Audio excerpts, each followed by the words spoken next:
Résolution d'une équation à une inconnue en seconde. En seconde, vous devez savoir résoudre une équation du premier degré, comme 2x plus 8 facteur de x moins 3 égale 5x plus 1, une équation du second degré particulière, x carré égale a nombre réel, ou une équation qui s'y ramène comme 2x carré égale 6. Mais vous devez aussi être capable de résoudre une équation du second degré que l'on ramène à un produit nul par factorisation en utilisant un facteur commun. Dans cet exemple, x-3 est le facteur commun. Vous pouvez avoir à factoriser avec une identité remarquable, ou enfin, en utilisant les deux méthodes. Ce sera le cas pour x carré moins 49 plus x moins 7 facteur de 1 moins 2x égale 0. Commençons par résoudre l'équation x carré égale a. Par exemple, x carré égale 5, x carré égale moins 8, x carré égale 7 onzième, x carré égale 0. Ou une équation qui s'y ramène, comme 2x carré égale 6, puisqu'elle est équivalente à l'équation x carré égale 3. Dans tous ces cas, nous allons utiliser la parabole de la fonction carré. Sur le graphique suivant est tracée la parabole de la fonction carré, ainsi que la droite d'équation y égale a, avec ici a égale 1. Résoudre l'équation x carré égale a revient à chercher les antécédents de a par la fonction carré. Graphiquement, on cherchera donc les abscisses des points d'intersection entre la parabole et la droite.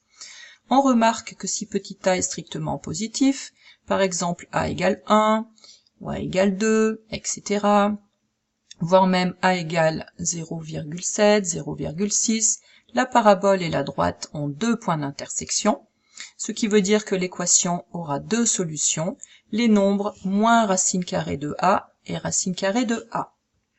Si petit a égale 0, la parabole et la droite n'ont qu'un seul point d'intersection, qui est le point de coordonnées 0, 0. L'équation n'aura donc qu'une seule solution, le nombre 0. Enfin, si petit a est strictement négatif, la parabole et la droite n'ont pas de point commun, l'équation n'aura donc aucune solution. Nous allons donc maintenant pouvoir résoudre nos équations, x carré égale 5, x carré égale moins 8, x carré égale 7 onzième et x carré égale 0. Comme 5 est strictement positif, l'équation a deux solutions, moins racine carrée de 5 et racine carrée de 5. Par contre, moins 8 étant strictement négatif, l'équation n'a aucune solution. 7 onzième est strictement positif, l'équation a deux solutions, moins racine carrée de 7 onzième et racine carrée de 7 onzième. Enfin, x carré égale 0 n'a donc qu'une seule solution, le nombre 0. Intéressons-nous maintenant à la résolution d'une équation après factorisation avec un facteur commun. Nous avons dit que x-3 était le facteur commun dans l'équation de tout à l'heure. On factorise donc par x-3. On obtient x-3 facteur de 2x plus 1 moins 5 moins 2x égale 0, que l'on simplifie, x-3 facteur de 2x plus 1 moins 5 plus 2x égale 0, c'est-à-dire finalement x-3 facteur de 4x moins 4 égale 0, ce qui nous amène à un produit nul. On sait qu'un produit est nul si l'un de ses facteurs est nul, ce qui nous amène à x-3 égale 0 ou 4x moins 4 égale 0, c'est-à-dire x égale 3 ou x égale 1. L'équation a donc deux solutions, le nombre 1 et le nombre 3. Factorisons avec une identité remarquable, 4x carré moins 4x plus 1 égale 0, se factorise en 2x moins 1 au carré égale 0. Cette fois, nous obtenons un carré nul. Un carré est nul si et seulement si le nombre que l'on élève au carré est lui-même nul, ce qui nous donne ici 2x moins 1 égale 0, 2x égale 1, x égale 1 demi. L'équation a donc une seule solution, le nombre 1 demi.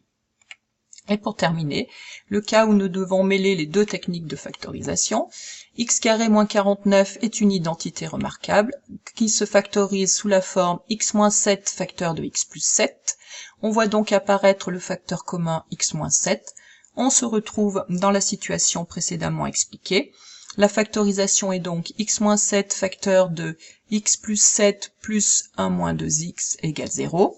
C'est-à-dire x moins 7 facteur de 8 moins x égale 0, c'est un produit nul. On retrouve deux solutions, les nombres 7 et 8.